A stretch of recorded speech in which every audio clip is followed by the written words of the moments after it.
सिंधु घाटी सभ्यता भारत के अतीत की सबसे पहली तस्वीर उस सिंधु घाटी सभ्यता में मिलती है जिसके अवशेष सिंध में मोहनजोदड़ो और पश्चिमी पंजाब में हड़प्पा में मिले हैं। इन खुदाइयों ने प्राचीन इतिहास की समझ में क्रांति ला दी है।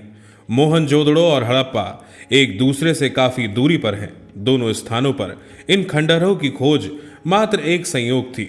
इस बात में संदेह नहीं कि इन दोनों के बीच भी ऐसे बहुत से और नगर एवं अवशेष दबे पड़े होंगे जिन्हें प्राचीन मनुष्य ने बसाया होगा। यह सभ्यता विशेष रूप से उत्तर भारत में दूर दूर तक फैली थी।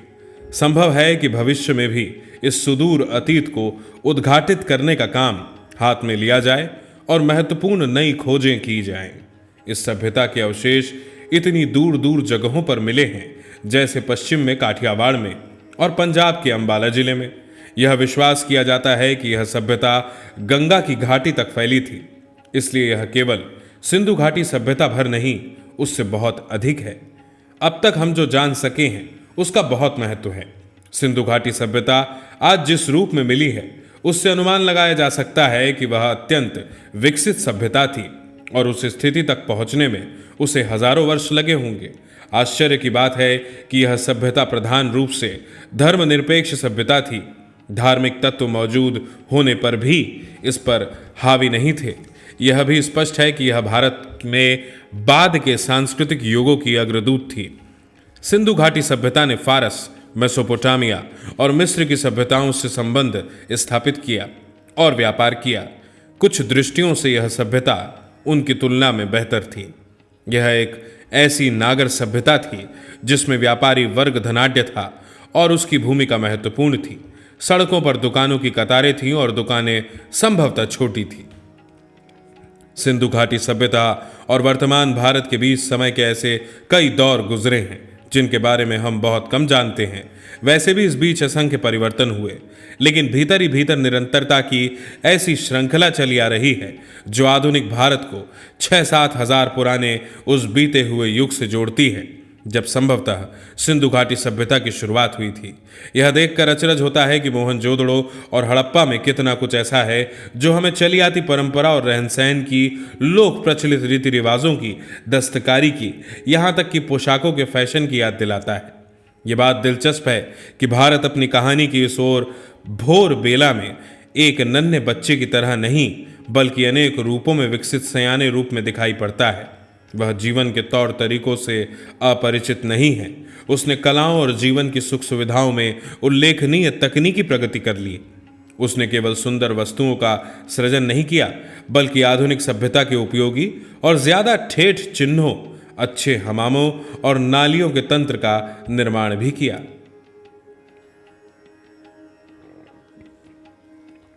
आर्यों का आना।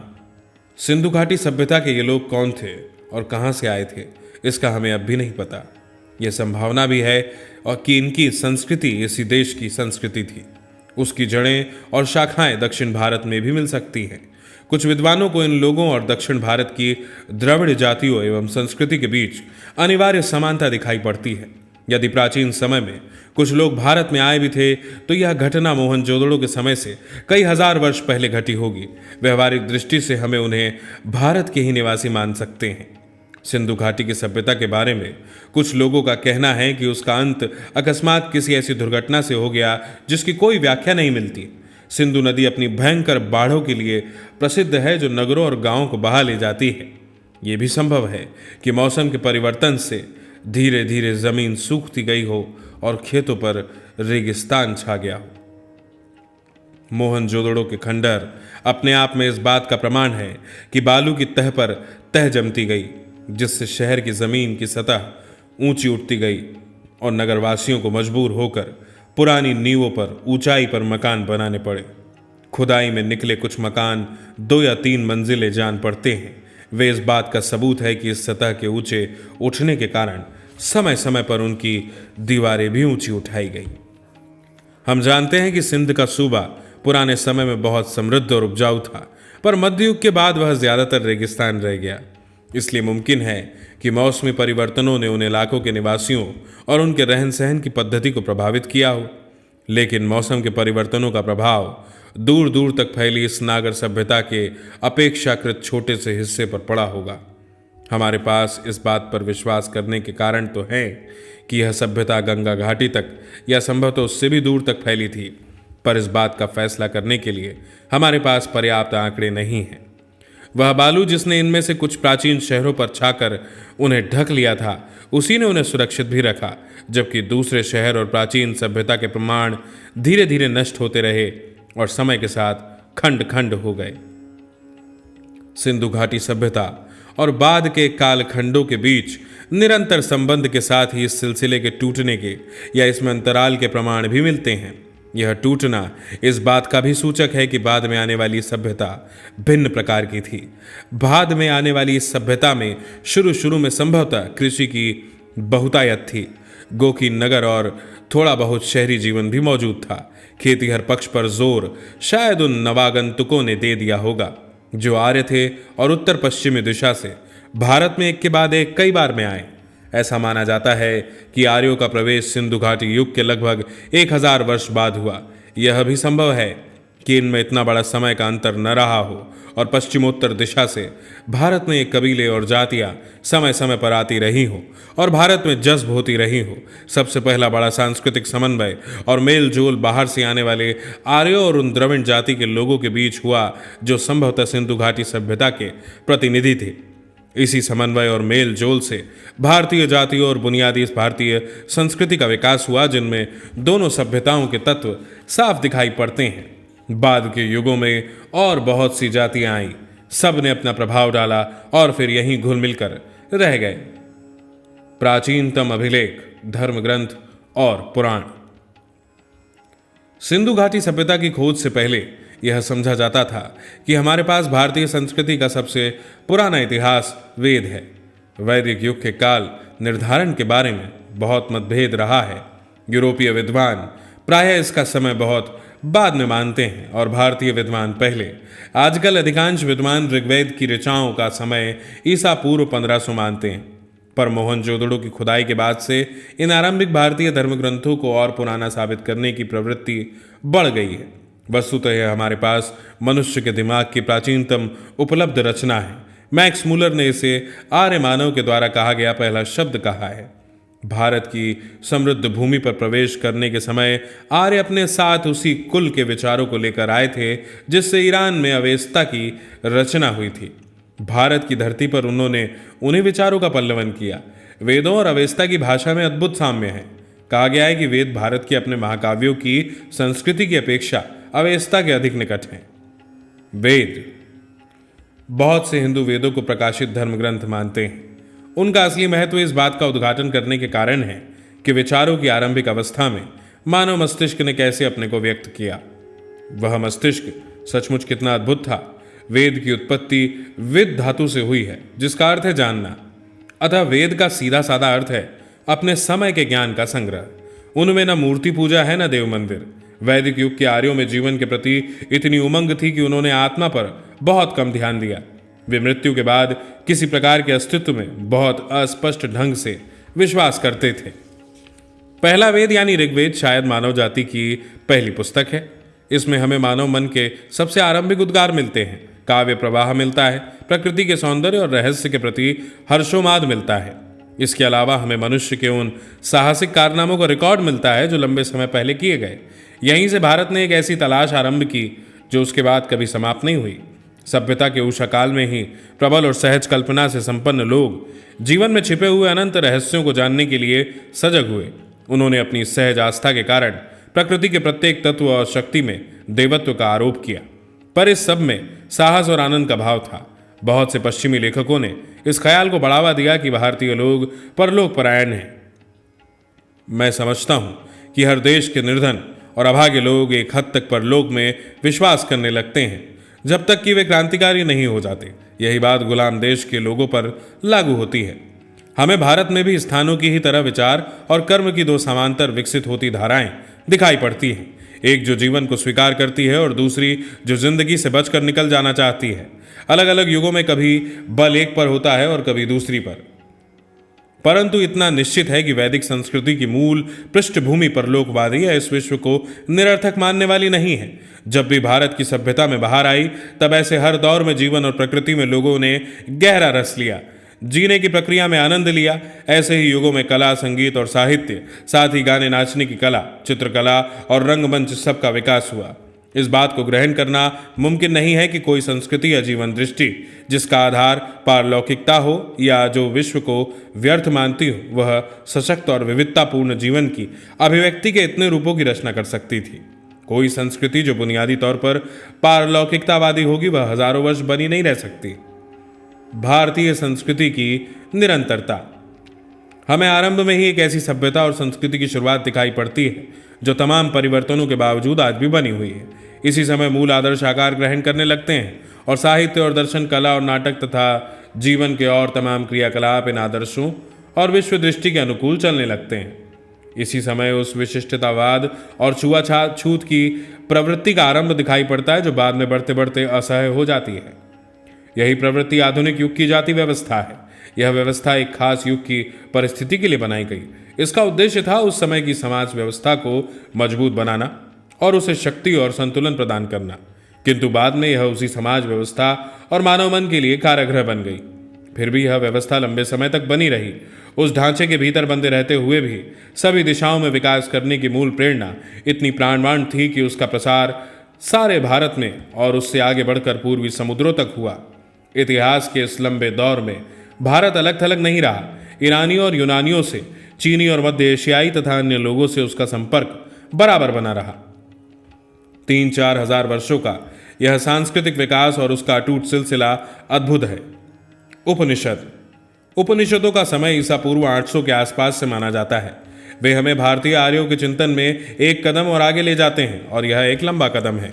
उपनिषदों में जांच पड़ताल की चेतना और चीजों के बारे में सत्य की खोज का उत्साह दिखाई पड़ता है। यह सही है कि सत्य की यह खोज आधुनिक विज्ञान की वस्तुनिष्ठ पद्धति से नहीं की गई, फिर भी उनके दृष्टिकोण में वैज्ञानिक पद्धति का तत्व मौजूद है। वे किसी किस्म के हटवाद को अपने रास्ते में नहीं आने देते। उनका जोर अनिवार्य रूप से आत्मबोध पर है, व्यक्ति की आत्मा और परमात्मा संबंधी ज्ञान पर है। इन दोनों को मूलतः एक कहा गया है। बाह्य वस्तु जगत को मिथ्या तो नहीं कहा गया, पर उसे सापेक्ष रूप में सत्य कहा गया है, आंतरिक सत्य के एक पहलू के अर्थ में। उपनिषदों का सामान्य झुकाव अद्वैतवाद की ओर है और सारे दृष्टिकोण का इरादा यही मालूम होता है कि उस समय जिन मतभेदों के कारण भयंकर वाद विवाद हो रहे थे, उन्हें किसी तरह कम किया जाए। यह समंजन का रास्ता है। जादू टोने में दिलचस्पी या उसी किस्म के लोकोत्तर ज्ञान को सख्ती से निरुत्साहित किया गया है और बिना सच्चे ज्ञान के कर्मकांड और पूजा पाठ को व्यर्थ बताया गया है। उपनिषदों की सबसे प्रमुख विशेषता है सच्चाई पर बल देना। उपनिषदों की मशहूर प्रार्थना में प्रकाश और ज्ञान की कामना की गई है। असत से मुझे सत की ओर ले चल, अंधकार से मुझे प्रकाश की ओर ले चल, मृत्यु से मुझे अमरत्व की ओर ले चल। बार बार हमें एक बेचैन मन झांकता दिखाई पड़ता है जो निरंतर किसी खोज में, किसी प्रश्न का उत्तर पाने में लगा है। ऐतरेय ब्राह्मण में इस लंबी अनंत अनिवार्य यात्रा के बारे में एक स्रोत है। हर श्लोक का अंत इस टेक से होता है, चरैवेति चरैवेति, हे यात्री इसलिए चलते रहो, चलते रहो। व्यक्तिवादी दर्शन के लाभ और हानियां। उपनिषदों में बराबर इस बात पर जोर दिया गया है कि कारगर रूप से प्रगति करने के लिए जरूरी है कि शरीर स्वस्थ हो, मन स्वच्छ हो और तन मन दोनों अनुशासन में रहें। ज्ञानार्जन या और किसी भी तरह की उपलब्धि के लिए संयम, आत्मपीड़न और आत्मत्याग जरूरी है। इस प्रकार की तपस्या का विचार भारतीय चिंतन में सहज रूप से निहित है। गांधी जी के नेतृत्व में जिन आंदोलनों ने भारत को हिला दिया, उनके पीछे जो मनोवृत्ति काम करती रही, उसकी ही सही समझ के लिए इस विचार को समझना जरूरी है। भारतीय आर्य अपने से भिन्न औरों के विश्वासों और जीवन शैलियों के प्रति चरम सहनशीलता के कारण उन झगड़ों को बचाते रहे जो अक्सर समाज को खंड खंड कर देते हैं। उन्होंने एक तरह का संतुलन बनाए रखा। एक व्यापक ढांचे के भीतर रहते हुए भी लोगों को अपनी पसंद की जिंदगी बसर करने की काफी छूट देकर उन्होंने एक प्राचीन और अनुभवी जाति की समझदारी का परिचय दिया। उनकी ये उपलब्धियां बहुत अनोखी थी, लेकिन उनके इसी व्यक्तिवाद का परिणाम यह हुआ कि उन्होंने मनुष्य के सामाजिक पक्ष पर, समाज के प्रति उसके कर्तव्य पर कम ध्यान दिया। हर व्यक्ति के लिए जीवन बटा और बंधा हुआ था। उसके मन में एक समग्र समाज की न कोई परिकल्पना थी, न उसके प्रति कोई दायित्व बोध था। इस बात का भी कोई प्रयास नहीं किया गया कि वह समाज के साथ एकात्मता महसूस करे। इस विचार का विकास शायद आधुनिक युग में हुआ, किसी प्राचीन समाज में यह नहीं मिलता, इसलिए प्राचीन भारत में इसकी उम्मीद करना गैर मुनासिब होगा। व्यक्तिवाद, अलगाववाद और ऊंच नीच पर आधारित जातिवाद पर भारत में कहीं अधिक बल दिया जाता रहा। बाद में हमारी जनता का दिमाग इस प्रवृत्ति का बंदी बन गया। हमारे पूरे इतिहास में एक बहुत बड़ी कमजोरी रही। यह कहा जा सकता है कि जाति व्यवस्था में शक्ति के बढ़ने के साथ साथ हमारी बौद्धिक जड़ता बढ़ती गई और जाति की रचनात्मक शक्ति धुंधलाती चली गई। भौतिकवाद। हमारा बहुत बड़ा दुर्भाग्य है कि हमने यूनान में, भारत में और दूसरे भागों में भी विश्व के प्राचीन साहित्य के एक बहुत बड़े हिस्से को खो दिया। यह शायद इसलिए हुआ कि इन ग्रंथों को आरंभ में ताड़पत्रों पर या भोजपत्रों पर लिखा गया था। कागज पर लिखने का चलन बाद में हुआ। बहुत सी प्राचीन भारतीय पुस्तकें अब तक भारत में नहीं मिली, पर चीनी और तिब्बती भाषा में उनके अनुवाद मिल गए। जो पुस्तकें खो गई उनमें भौतिकवाद पर लिखा गया पूरा साहित्य है, जिसकी रचना आरंभिक उपनिषदों के ठीक बाद हुई थी। इस साहित्य का हवाला अब सिर्फ इनकी आलोचनाओं में मिलता है या फिर भौतिकवादी सिद्धांतों के खंडन के विशद प्रयास में। फिर भी इस बात में कोई संदेह नहीं है कि भारत में सदियों तक भौतिकवादी दर्शन का प्रचलन रहा और जनता पर उस समय उसका गहरा प्रभाव रहा। राजनीतिक और आर्थिक संगठन पर ईस्वी पूर्व 4वीं शताब्दी में रचित कौटिल्य की प्रसिद्ध रचना अर्थशास्त्र में इसका उल्लेख भारत के प्रमुख दार्शनिक सिद्धांत के रूप में किया गया है। भारत में भौतिकवाद के बहुत से साहित्य को पुरोहितों और धर्म के पुराणपंथी स्वरूप में विश्वास करने वाले लोगों ने बाद में नष्ट कर दिया। भौतिकवादियों ने विचार, धर्म और ब्रह्म विज्ञान के उत्तराधिकारियों और स्वार्थ से प्रेरित विचारों का विरोध किया। उन्होंने वेदों, पुरोहिताई और परंपरा प्राप्त विश्वासों पर विचार करते हुए यह घोषणा की कि विश्वास को स्वतंत्र होना चाहिए और पहले से मान ली गई बातों या अतीत के प्रमाणों पर निर्भर नहीं रहना चाहिए। उन्होंने हर तरह के जादू टोने और अंधविश्वास की घोर निंदा की। उनका सामान्य रुख अनेक दृष्टियों से आधुनिक भौतिकवादी दृष्टिकोण जैसा था। वे अपने आप को अतीत की बेड़ियां और बोझ से मुक्त करना चाहते थे, उन तमाम बातों से जो प्रत्यक्ष दिखाई नहीं देती, साथ ही काल्पनिक देवताओं की पूजा से भी। उनके अनुसार वास्तविक अस्तित्व केवल विभिन्न रूपों में वर्तमान पदार्थ का और इस संसार का ही माना जा सकता है।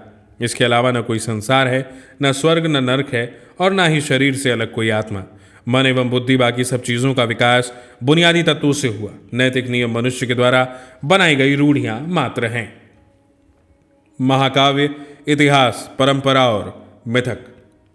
प्राचीन भारत के 2 महाकाव्यों रामायण और महाभारत को रूप ग्रहण करने में शायद सदियां लगी होंगी और उनमें बाद में भी टुकड़े जोड़े जाते रहे। इन ग्रंथों में भारतीय आर्यों के आरंभ के समय का वृत्तांत है, उनकी विजयों और उस समय के ग्रह युद्धों का, जब वे अपना विस्तार कर रहे थे और अपनी स्थिति मजबूत कर रहे थे। मुझे इनके अलावा कहीं भी किन्हीं ऐसी पुस्तकों की जानकारी नहीं है जिन्होंने आम जनता के मन पर लगातार इतना व्यापक प्रभाव डाला हो। इतने प्राचीन समय में रची जाने के बावजूद भारतीयों के जीवन पर आज भी इनका जीवंत प्रभाव दिखाई पड़ता है। ये दोनों ग्रंथ भारतीय जीवन का अंग बन गए। इनमें हमें सांस्कृतिक विकास की विभिन्न श्रेणियों के लिए ठेठ भारतीय ढंग के एक साथ सामग्री उपलब्ध है, अर्थात उच्चतम बुद्धिजीवी से लेकर साधारण अनपढ़ और अशिक्षित देहाती तक के लिए। इनके द्वारा हमें प्राचीन भारतीयों का वह रहस्य कुछ कुछ समझ में आता है जिससे वे अनेक रूपों में विभाजित और जात पात की ऊंच नीच में बटे समाज को एकजुट रखते थे, उनके मतभेदों को सुलझाते थे। उन्होंने लोगों में एकता का ऐसा नजरिया पैदा करने का प्रयत्न किया जो हर तरह के भेदभाव पर छा गया और बराबर बना रहा। भारतीय पुराकथाएं महाकाव्यों तक सीमित नहीं है, उनका इतिहास वैदिक काल तक जाता है और वे अनेक रूप आकारों में संस्कृत साहित्य में प्रकट होती रही। कवियों और नाटककारों ने इनका पूरा लाभ उठाते हुए अपनी कथाओं और सुंदर कल्पनाओं की रचना इनके आधार पर की है। अधिकांश पुराकथाएं और प्रचलित कहानियां वीर गाथात्मक हैं। उनमें सत्य पर अड़े रहने और वचन के पालन का उपदेश दिया गया, चाहे परिणाम कुछ भी हो। साथ ही इनमें जीवन पर्यंत और मरणोपरांत भी वफादारी, साहस और लोकहित के लिए सदाचार बलिदान की शिक्षा दी गई। कभी ये कहानियां पूर्णतः काल्पनिक होती हैं, अन्यथा इनमें तथ्य और कल्पना आपस में इस प्रकार गूंथे रहते हैं कि उन्हें अलग नहीं किया जा सकता और यह सम्मिश्रण काल्पनिक इतिहास का रूप ग्रहण कर लेता है, जो हमें यह भले ही नहीं बता सके कि निश्चित रूप से क्या घटित हुआ, पर ऐसी बात की सूचना देता है जिसके घटित होने पर लोग विश्वास करते हैं। ये घटनाएं वास्तविक हो या काल्पनिक, जीवन में इनकी स्थिति जीवंत तत्वों की हो जाती थी जो इन्हें रोजमर्रा की जिंदगी की एक रास्ता और कुरूपता से खींचकर उच्चतर क्षेत्रों की ओर ले जाती है। यूनानियों, चीनियों और अरबवासियों की तरह प्राचीन काल में भारतीय इतिहासकार नहीं थे।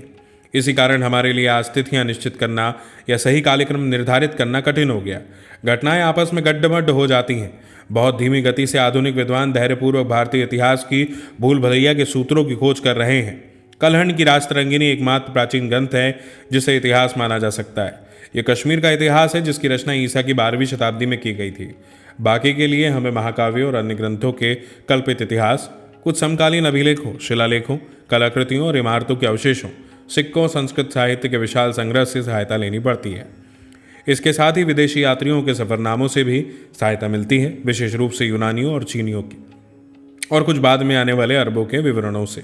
ऐतिहासिक बोध के स्वभाव का जनता पर प्रभाव नहीं पड़ा। यहाँ की जनता ने अतीत के विषय में अपनी दृष्टि का निर्माण उन परंपरागत वृत्तांतों और पौराणिक गाथाओं और कहानियों के आधार पर कर लिया जो उन्हें पीढ़ी दर पीढ़ी विरासत में मिली थी। इस काल्पनिक इतिहास तथा तथ्यों और दंत कथाओं के इस मिश्रित रूप का व्यापक प्रचार हुआ। उनसे जनता को एक मजबूत और टिकाऊ सांस्कृतिक पृष्ठभूमि मिली, लेकिन इतिहास की उपेक्षा के कारण हमारे दृष्टिकोण में धुंधलापन पैदा हुआ, जिंदगी से अलगाव पैदा हुआ और तथ्यों के बारे में दिमागी उलझन और सहज विश्वास करने की प्रवृत्ति पैदा हुई। महाभारत महाकाव्य के रूप में रामायण एक महान रचना है और लोग उससे बहुत प्रेम करते हैं, परंतु महाभारत का दर्जा विश्व की श्रेष्ठतम रचनाओं में है। यह कृति परंपरा और दंत कथाओं का तथा प्राचीन भारत की राजनीतिक और सामाजिक संस्थाओं का विश्वकोश है। लगभग 10 वर्ष बल्कि उससे भी कुछ अधिक समय से इस विषय के अधिकारी भारतीय विद्वान इसका प्रामाणिक संस्करण प्रकाशित करने की दृष्टि से विभिन्न उपलब्ध पाठों की जांच और मिलान करने में व्यस्त हैं। उन्होंने कुछ अंश प्रकाशित करके जारी भी कर दिए, लेकिन यह कार्य अब भी अधूरा है। शायद यही समय था जब भारत में विदेशी लोग आ रहे थे और वे अपने रीति रिवाज अपने साथ ला रहे थे। इसमें बहुत से रिवाज आर्यों से मेल नहीं खाते थे, इसलिए विरोधी विचारों और रिवाजों का विचित्र घालमेल दिखाई पड़ता है। आर्यों में स्त्री के अनेक विवाह का चलन नहीं था, किंतु महाभारत की कथा की एक विशेष नायिका के साथ 5 भाइयों की पत्नी है। धीरे धीरे यह पहले से मौजूद आदिवासियों के साथ नए आने वाले लोग भी आर्यों के साथ घुल मिलकर एक हो रहे थे और इसी नई स्थिति के अनुरूप वैदिक धर्म में संशोधन किया जा रहा था। इसने सबको समेटकर चलने वाला वह उदार व्यापक रूप ग्रहण कर लिया था जिससे आधुनिक हिंदू धर्म निकला। यह इसलिए संभव हो सका क्योंकि बुनियादी नजरिया यह जान पड़ता है कि सत्य पर किसी का एकाधिकार नहीं हो सकता। उसे देखने और उस तक पहुंचने के बहुत रास्ते हैं, इसलिए सब तरह के अलग अलग यहाँ तक कि विरोधी विश्वासों को भी सहन कर लिया गया। महाभारत में हिंदुस्तान की, या जिसे दंत कथाओं के अनुसार जाति आदि पुरुष भरत के नाम पर भारतवर्ष कहा जाता है, बुनियादी एकता पर बल देने की निश्चित कोशिश की गई। इसका एक और पहले का नाम था आर्यवर्त, यानी आर्यों का देश, किंतु यह नाम मध्य भारत में विंध्य पर्वत तक फैले उत्तर भारत के इलाके तक सीमित था। रामायण की कथा दक्षिण में आर्यों के विस्तार की कहानी है। वह विराट महायुद्ध, गृह युद्ध, जो बाद में हुआ और जिसका वर्णन महाभारत में किया गया, उसके बारे में मोटे तौर से अंदाजा लगाया जा सकता है गया है कि वह ईसा पूर्व 14वीं शताब्दी के आसपास हुआ होगा। वह लड़ाई भारत या संभवतः उत्तरी भारत पर एकाधिकार स्थापित करने के लिए लड़ी गई थी। इसी लड़ाई से एक अखंड भारत की अवधारणा की शुरुआत हुई। इस अवधारणा के अनुसार आधुनिक अफगानिस्तान का बहुत बड़ा हिस्सा भारत में शामिल था। इस हिस्से को उस समय गांधार, जिससे वर्तमान कंदहार शहर का नाम पड़ा है, कहा जाता था और उसे भारत का अभिन्न हिस्सा समझा जाता था। वास्तव में इसी कारण मुख्य शासक की पत्नी का नाम गांधारी यानी गांधार की कन्या पड़ा था। दिल्ली नाम का आधुनिक शहर नहीं, बल्कि इस इलाके के निकट बसे हुए हस्तिनापुर और इंद्रप्रस्थ नाम के पुराने शहर इसी समय भारत की राजधानी बने थे। महाभारत में कृष्ण से संबद्ध आख्यान भी है और प्रसिद्ध काव्य भगवद गीता भी। गीता के दर्शन के अलावा इस ग्रंथ में शासन कला और सामान्य रूप से जीवन के नैतिक और आचार संबंधी सिद्धांतों पर जोर दिया गया है। धर्म की इस बुनियाद के बिना न सच्चा सुख मिलता है और न समाज में एक का रह सकता है। इसका लक्ष्य है लोक मंगल, किसी विशेष वर्ग का नहीं बल्कि पूरे विश्व का। लेकिन धर्म स्वयं सापेक्ष है और सत्यनिष्ठा, अहिंसा आदि जैसे कुछ बुनियादी सिद्धांतों को छोड़कर खुद समय और मौजूदा परिस्थितियों पर निर्भर करता है। ये सिद्धांत टिकाऊ हैं और अपरिवर्तनशील भी, परंतु इसके अलावा धर्म, जो कर्तव्यों और जिम्मेदारियों का सम्मिश्रण है, समय के साथ बदलता है। अहिंसा पर यहाँ और दूसरी जगहों पर भी जो बल दिया गया है वह दिलचस्प है, क्योंकि अहिंसा और किसी अच्छे मकसद के लिए संघर्ष करने में प्रत्यक्ष रूप से कोई विरोध नहीं दिखाई पड़ता। पूरे महाकाव्य का केंद्र एक विराट युद्ध है। जाहिर है इस प्रसंग में अहिंसा की अवधारणा का ज्यादातर संबंध मकसद से था, यानी हिंसा की मानसिकता के अभाव से, आत्मानुशासन से, क्रोध और घृणा की भावना पर नियंत्रण से था। महाभारत एक ऐसा समृद्ध भंडार है जिसमें अनेक अनमोल चीजें ढूंढी जा सकती हैं। यह विविधतापूर्ण, भरपूर और खतबदाती जिंदगी से सरअबोर है। यह केवल नैतिक शिक्षा की पुस्तक नहीं है। महाभारत से मिलने वाली शिक्षा को एक वाक्य में इस रूप में सूत्रबद्ध किया गया है: दूसरों के साथ ऐसा आचरण नहीं करो जो तुम्हें खुद अपने लिए स्वीकार्य न हो। इसमें लोक मंगल पर जो बल दिया गया है वह ध्यान देने योग्य है। महाभारत में कहा गया है, जो बात लोकहित में नहीं है या जिसे करते हुए तुम्हें शर्म आए उसे कभी नहीं करना चाहिए। फिर कहा गया है, सच्चाई, आत्मसंयम, तपस्या, उदारता, अहिंसा धर्म का निरंतर पालन सफलता के साधन है, जाति और कुल नहीं। धर्म जीवन और अमरता से बड़ा है। सच्चे आनंद के लिए दुख भोगना आवश्यक है। धन के पीछे दौड़ने वाले पर व्यंग किया गया है। रेशम का कीड़ा अपने धन के बोझ से ही मरता है। और अंत में एक जीवित और विकासशील जनता के लिए आदेश है, असंतोष प्रगति का प्रेरक है।